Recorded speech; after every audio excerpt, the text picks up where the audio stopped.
Where's John Kay? John Kay. So John asked me 3 months ago, who are your top 10 people, mentors that influenced you the most? And I said, oh boy, now you got to really think and actually write names. And if you didn't make the cut, I got to cut them off. And so I really had to think about this. And Tom Peters was on the list for sure. So yeah.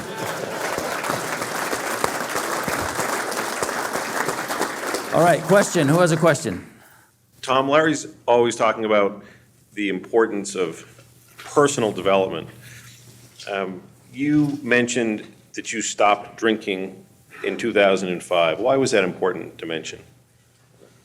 I think it's important to mention stuff like that, which you're kind of embarrassed about a little bit, because people have drinking problems, and I've discovered over time that if somebody who has a little bit of a public face says something like that, that it can be a little bit helpful.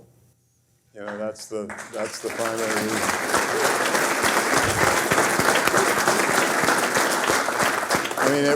In my case, it was pretty darn simple, because I traveled the world giving speeches, and I had reached the age of 60, and I found myself in hotel rooms at night drinking by myself, and I thought, that ain't good, baby, at half the age, and it sure isn't going to be good going forward.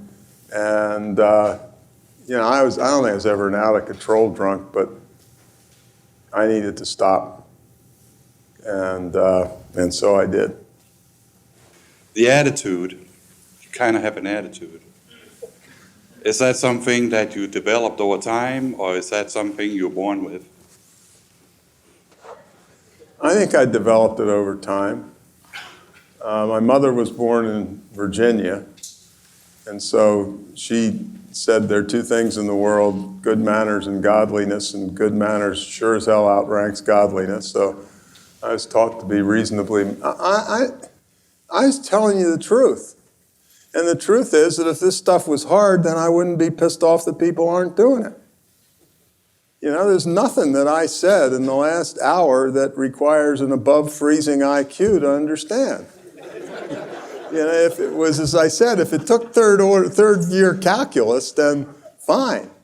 But you say that the best way to get the customer to come back a second time is to develop people who smile a lot and tuck shower curtains in and push a woman down the jetway in an airplane.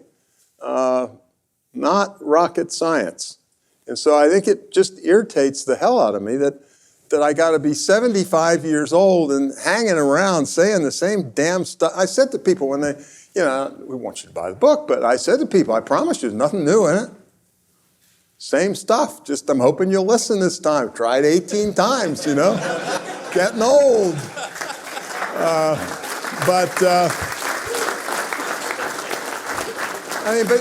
The other part of it is I guess it's because it's so straightforward. I really care about this stuff.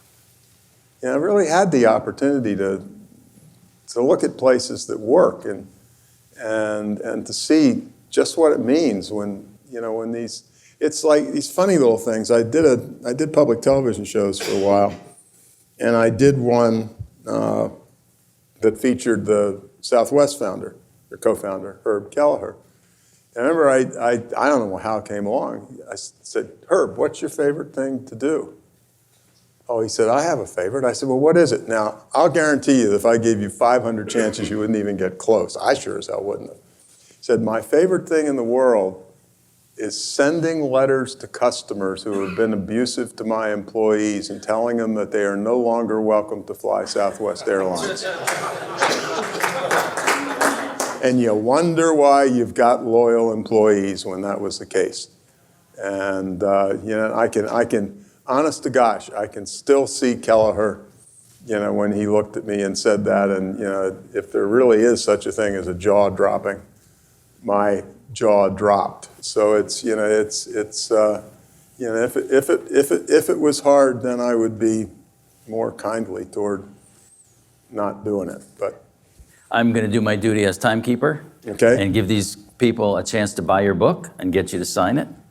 So a big thank you to Tom Peters for coming here tonight. Thank you.